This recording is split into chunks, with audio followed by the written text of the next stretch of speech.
নমস্কার। আজ আমি শেখাবো র্যাঙ্ক ফাংশন কিভাবে এমএস এক্সেলে ইউজ করতে হয়। দেখুন, ছোট্ট ক্লাস কিন্তু ভালো ক্লাস। আমি এমএস এক্সেল অলরেডি ওপেন করে রেখেছি, টাস্কবারে আপনারা দেখতে পাচ্ছেন। জাস্ট ক্লিক করে নেব। ক্লিক করার পর দেখুন এখানে আমি অলরেডি ডাটা এখানে ইনপুট করে রেখে দিয়েছি আগে থাকতেই। কি দিয়েছি? Name, total marks, rank. এখানে নামগুলো টাইপ করা আছে, এখানে টোটাল মার্কস টাইপ করা আছে। আমি র্যাঙ্ক বার করে দেখাবো, তাহলে র্যাঙ্ক ফর্মুলাটা আমাকে এখানে ইনপুট করতে হবে। তাহলে জাস্ট আমি এখানে ক্লিক করার পর আমি ইজিক্যাল টু সাইন দেবো, লিখবো র্যাঙ্ক। র্যাঙ্ক লিখে ফার্স্ট ব্র্যাকেট শুরু করব। ফার্স্ট ব্র্যাকেট শুরু করার পরে আমরা এখানে প্রথম যে সেলটা আছে B2, এখানে আমরা ক্লিক করে দেবো। ক্লিক করার পরে দেখুন B2 চলে এসেছে, যেখান থেকে আমরা শুরু করব র্যাঙ্কটা দেওয়া। তারপর কমা দেবো, তারপর আমরা রেফারেন্স রেঞ্জ দিয়ে দেবো। তা রেফারেন্স রেঞ্জটা আমরা দিয়ে দিলাম। এখানে দেওয়ার পরে আমরা এই রেঞ্জটাকে লক করে দেবো। কি করে লক করব? B2 এর মাঝখানে ক্লিক করব, করে F4 প্রেস করব এবং B6 এর লাস্টে প্রেস করে আমরা এখানে এটাকে লক করে দেব।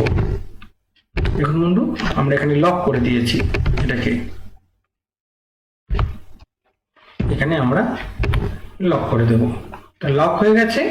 লক হয়ে যাওয়ার পর আমরা এখানে কমা দেব। তারপর দেখুন 0 ফর ডিসেন্ডিং, 1 ফর অ্যাসেন্ডিং, অর্থাৎ 0 দেবো যদি আমরা যে সব থেকে বেশি নাম্বার পেয়েছে তার র্যাঙ্কটা যদি 1 নম্বরে আনতে চান তাহলে 0 দেবেন, আর উল্টোটা করতে চাইলে আপনি 1 দেবেন। অর্থাৎ আমি এখানে 0 দিয়ে দেবো, ব্র্যাকেটটা ক্লোজ করে দেবো, এন্টার মারবো। দেখুন আমরা এখানে র্যাঙ্কটা বেরিয়ে গেছে এবং আমরা এই ফর্মুলাটাকে নিচের সেলগুলোতে ড্র্যাগ করে কপি করব। দেখুন প্রত্যেকটা র্যাঙ্ক এখানে আমরা দেখতে পাচ্ছেন।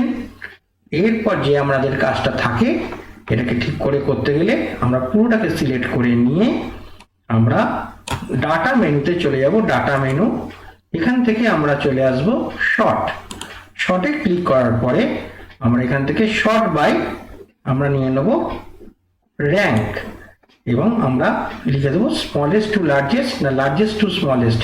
আমরা র্যাঙ্কটাকে দেখতে চাই স্মলেস্ট টু লার্জেস্ট, সেই হিসেবে আমরা এখানে ওকে করে দেবো। দেখুন বন্ধু এখানে চেঞ্জ হয়ে গেছে। দেখুন সব থেকে হাইস্ট মার্কস পেয়েছে 720, 1 নম্বর র্যাঙ্ক, 643 2 নম্বর র্যাঙ্ক, 575 3 নম্বর র্যাঙ্ক, 560 4 নম্বর র্যাঙ্ক, 410 5 নম্বর র্যাঙ্ক। অর্থাৎ র্যাঙ্ক দেখুন কত সহজেই সবাইকার র্যাঙ্কটা বের করে ফেলেছি। আশা করি আপনারা বুঝতে পেরেছেন। যদি কোনো অসুবিধা থাকে তাহলে আমাকে আপনারা কমেন্ট বক্সে জানাতে পারেন এবং আমাদের চ্যানেলটা যদি আমাদের ভালো লেগে থাকে, মনে হয় শিক্ষণীয় বলে মনে হয়, তাহলে আমাদের চ্যানেলটাকে আপনারা সাবস্ক্রাইব করতে পারেন। এছাড়াও বন্ধু আমি আপনাদের বলতে চাই, আমরা শুধুমাত্র টিউটোরিয়াল দেখাই না, কম্পিউটার টিউটোরিয়াল দেখার সঙ্গে সঙ্গে আমরা ফুডের চ্যানেলও আমরা এখানে দেখাই। এন্টারটেনমেন্টের পারপাসে আমাদের চ্যানেলটাকে ইউজ করা হয়। ফুডের চ্যানেল, এন্টারটেনমেন্ট এবং কম্পিউটার টিউটোরিয়াল সবই কিন্তু আমাদের এই চ্যানেলের মাধ্যমে আপনারা পাবেন। নমস্কার।